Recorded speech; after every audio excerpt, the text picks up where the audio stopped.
Hey everybody, we are reading Copper Sun by Sharon Draper, and we are now on chapter 31 in part 7, which is Mars perspective, 32. We are now on chapter 32, The Journey Begins. Amari, Polly, and Tidbit moved slowly but steadily through the woods, as if they knew where they were going. Although the road had been brightly lit with the sunshine of the morning, the woods were shadowy and dim under the thick canopy of trees. Amari, somehow feeling very much at home among this greenery, led them deeper and deeper until they reached a point where no path was apparent, and the trees and the bushes grew so closely together that not even Tidbit could squeeze between the thick green growth. "Mina, let's stop for a bit and get our bearings," Polly suggested. Amari nodded in agreement, and they all sat down on the ground and caught their breath. Finches and swallows chirped high above them, but otherwise the forest was surprisingly silent. Polly closed her eyes and leaned against an oak tree. Tidbit whispered, "Mina, I gotta pee." Amari looked at the boy fondly. "Go quick, behind that tree." The boy ran and returned shortly to the security of Amari's arms. Amari gave him a reassuring hug, then she looked at Polly, who sat next to her, scratching the mosquito bites in her arm. "My name be Amari," she informed the two of them. Polly opened her eyes and looked at Amari with a slight frown. "What's wrong with the name they gave you?" she asked. "We're used to it now." Amari took a deep breath of the woodsy air. "Not Mina, no more. Amari," she spoke with clarity and certainty. "If you say so," Polly said with a shrug. "I suppose it's a good name for a free woman." "Free!" Amari exclaimed in quiet exultation. She had no intention of ever using that slave name again. "I want my mama," Tidbit whimpered. He fingered the pouch that hung around his neck. "You be free too, small one," Amari whispered to him. "You make your mama proud, you hear?" The boy just buried his head in Amari's arms. "Which way we go now, Amari?" Polly asked. "It's so easy to get turned around. I think the river is that way," she said, pointing to her left. "No, river that way," Amari replied, pointing to her right. "I be smelling muddy water." Polly sighed. "How we ever get to the north if we can't even find the river?" "We not go north, we go south," Amari said defiantly. "But Dr. Hoskins said to follow the river to the north. That's where we have a better chance at freedom," Polly insisted. "He's a doctor. He's got to know what's best for us." "Cato said go south," Amari insisted. "And he also said the streets were paved with gold. I think Cato's story is just an old slave's tale about a place that doesn't even exist." "I believe Cato," Amari said emphatically. Her heart pounded. She had no intention of giving in to this white girl. "He be right about Massa Clay. He be right about Doctor." She closed her arms across her chest. "But he knew them," Polly insisted. "This place he called Fort Mose is just a pretend place he's heard of, like the Promised Land, a place you go when you die. And I don't want to die. Not yet." Her face reddened in anger. "We die if we go north," Amari said quietly. "You will forever be a slave if we go south," Polly insisted. "You won't go north? Go along," Amari said with a fierceness she hoped she had the courage to back up. Polly inhaled sharply. After a long pause, she replied, "We would all die if we split up." "Choice up to you. Me and Tidbit going south. You come if you want." Amari bent down and picked up the small bundle of food. She hoped that Polly wouldn't go off on her own, but she just knew she had to go south. "Slavery's not so bad up north," Polly said slowly. "I hear tell that lots of black folk are free up there." "I free here. I free now," Amari replied, digging her toe into the dirt. Then, without looking at Polly, she added, "You white girl, you not need us." She knew that Polly could make it alone, and would certainly find refuge quicker without the presence of two runaway slaves. "I think we need each other," Polly said with quiet resolution. Amari started to reply, but a noise from behind them made her pause. A twig broke, then another.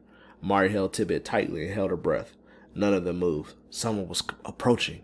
She motioned for them to be absolutely silent. Suddenly, emerging triumphantly from the trees, launched a dirty and bird-covered hush puppy. The dog rushed to Tidbit, licking his face and yelping with obvious joy. "Hush puppy!" the boy exclaimed with happiness as he hugged his dog. "You found me!" The dog flopped down at the boy's feet and began to lick them too. Perhaps this was a sign of good fortune for their journey, Amari thought, and Polly must have thought the same thing, because she looked at Amari and smiled. "Do you truly believe there's a place called Fort Mose?" Polly asked her. Amari nodded. "I feel it here," she said, pointing to her heart. "It be place where, if you get there, you'll be free inside and outside." "I hope Cato is right," Polly said slowly. "But going south makes no sense to me." Patrols be looking north, Amari reminded her. How will we ever find our way to a place we not even sure exists? Polly asked. Spirits will lead us. I don't believe in all that spirit talk, Polly said quietly, and it is such a long way. Long walk anyhow, Amari replied. Then she asked, You not trust Amari? Polly looked at her for several moments as if she were weighing her decision. Well, she said finally, we should get started. Amari nodded in approval. No talk, she reminded Tidbit. We must move quiet like snakes. Silent snakes, the boy whispered back. The three of them picked their way through the forest for the rest of the afternoon, stopping only to drink from the streams they crossed. Amari led them slowly and carefully through a maze of oak and elm and maple trees. Rabbits darted across their path, and deer looked at them with large, surprised eyes. But no voices followed them, and no people approached. The dogs, if he knew silence was important, did not bark once. For the first time since her capture in Africa, Amari relaxed. Even though her feet were bare, and the ground was covered with sticks and pine needles, she felt no pain. For this walk was leading her, perhaps, to that destiny that Afi kept speaking of. As dusk approached, Amari signaled for them to stop. River be very close, she whispered. We follow water in dark time. Tidbit tired, the boy whined quietly. I want to go back to my mama. He rubbed his eyes and sat down with a thud. I don't want to walk no more. Amari knew she had to let him rest. We stop here, she said. Sleep some, for we walk much soon. She gave him a small piece of meat from Lena's bundle, and he promptly fell off to sleep, his head resting on Hush Puppy. The girls could see the river in the distance and smell its earthy, wet shoreline as they hid in the darkness of the trees. Amari could hear laughter of men on boats and slow, sad chants of slaves working in the rice fields nearby, finishing up their labors for the day. We got to leave river, Amari whispered to Polly. Why? Polly asked. I thought the plan was to follow the river. All rivers run to sea, Amari explained. Remember what Cato had said. We got to go by land. How will we know which way is which? Polly asked, looking perplexed. Moss grow on the north side of trees, Amari explained, trying to remember exactly what Teeny had once told her. So we follow other side of tree. We can't see moss at night, Polly said reasonably. Stars lead us, Amari replied with confidence. Polly shook her head, but she stopped arguing. The two girls rested their heads gratefully on twin tree trunks, but only for a short time. Amari knew they needed to travel in the safety of darkness. Tidbit fussed when she awakened him, but he soon rubbed his little eyes bravely and marched with them into the darkness without much complaint. Fireflies blinked in the thick saw grass near the edge of the river. Bullfrogs erupted with tuneless burps, mosquitoes swarmed in full force, and the three travelers swatted them constantly, their arms and bodies becoming covered with itching bites. A nightingale called far in the distance. Amari lifted her head to the night sky. Bright stars decorated the darkness above, and she wondered if they were the same stars that had winked at her so far away in her homeland. So, as we finish chapter 32, we see that they are now on their journey, and they have decided, or Amari decided for them, that they were going to head south instead of north. That was a pretty practical idea because most slaves did try to head north. If they're going north, they know that's where freedom was, or at least not as strict slavery laws as were in the southern part of America. So you would try to head north.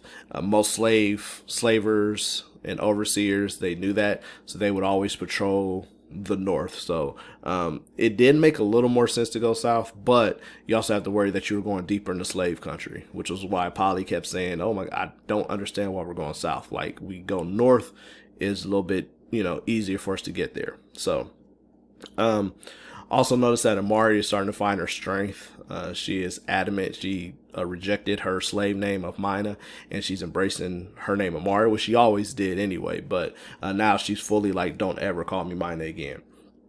And they're traveling through the woods and the denseness of the forest. Now, one thing to remember, if you notice, even on the plantation where it was swampy, and now as they're traveling through the Carolinas and in America, that most of this land hasn't been cultivated yet, or a huge portion of it hasn't. The population isn't that large, so there's a lot of swamp area. There's a lot of forest on this in this part of the world, or in a lot of parts of the world, especially in the Americas, because remember, America was quote unquote the New World. So as they're traveling, there will be a lot of forest area, a lot of swampy area, a lot of mud, mosquitoes. They have to worry about snakes, alligators, bears, like all these animals that lived in the forest and the swamps at the time.